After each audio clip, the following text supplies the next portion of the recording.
Bonjour à tous, bienvenue sur Clone Sebrax. Petite réponse du jeu concours numéro 1 de la chaîne. C'est vrai que ça fait longtemps que j'aurais dû vous donner la réponse.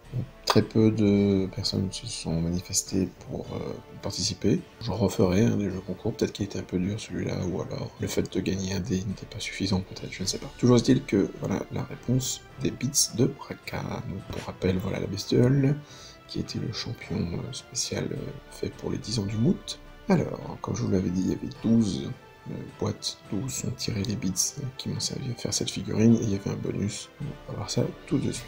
La première, c'était les Plague Bearers, donc pour le Nurgle, pour le bout horizontal de la bannière, le corps et la tête.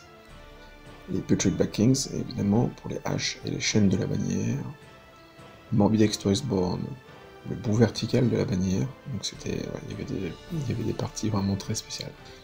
Les Siren Breakers pour les épaulettes, les Clan Rats pour les barbes, enfin pour la barbe, hein, les tentacules de la barbe, les Night Runners pour les jambes, donc ça beaucoup d'entre vous, non parce que vous n'êtes pas nombreux à avoir participé, mais ceux qui ont voulu participer m'ont dit qu'ils avaient eu du mal à le voir, j'en suis désolé. Donc voilà, c'était les Night Runners, des espèces de ninja Skaven.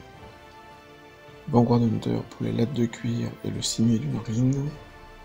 Le Doomseeker pour la crête, donc c'est l'un des personnages Fireslayer. Le White Lion Chariot pour la bannière.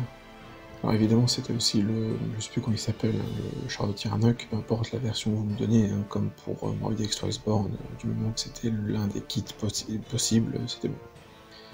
Les Dryades pour la branche qui est au sol. La Bad Moon Launchrier, donc le bâtiment des nouveaux gobelins d'AOS, pour les champignons. Et les Citadel Skulls pour les crânes.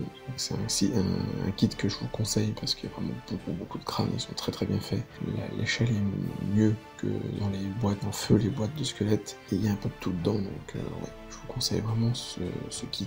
Et donc en bonus, c'était la Beast of Nurgle pour les gouttes de sang qui sont sur la hache droite. Donc voilà, c'est des espèces de petites gouttes qui dépassent des différents tentacules de la Beast of Nurgle. Donc voilà, donc vous êtes 3, enfin 2 en particulier à avoir tout trouvé, à savoir Paddy et Moax. Et puis j'ai eu un message de l'un d'entre vous par mail que j'ai posté sur le Facebook.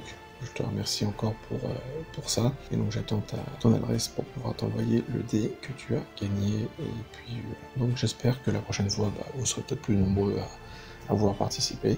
J'essaierai de faire un jeu concours un peu moins dur, parce que je pense qu'il a été assez compliqué, même pour les gens qui ont l'habitude de manipuler les bits et les différentes figurines de Kingdom. Voilà, donc merci de m'avoir suivi, j'espère que cette petite vidéo très courte vous aura plu, ne serait-ce que pour avoir la réponse à la question de comment avait été fait ce personnage. Et puis je vous dis à très bientôt sur le clan de Gunson. Cette putréfaction sur vous.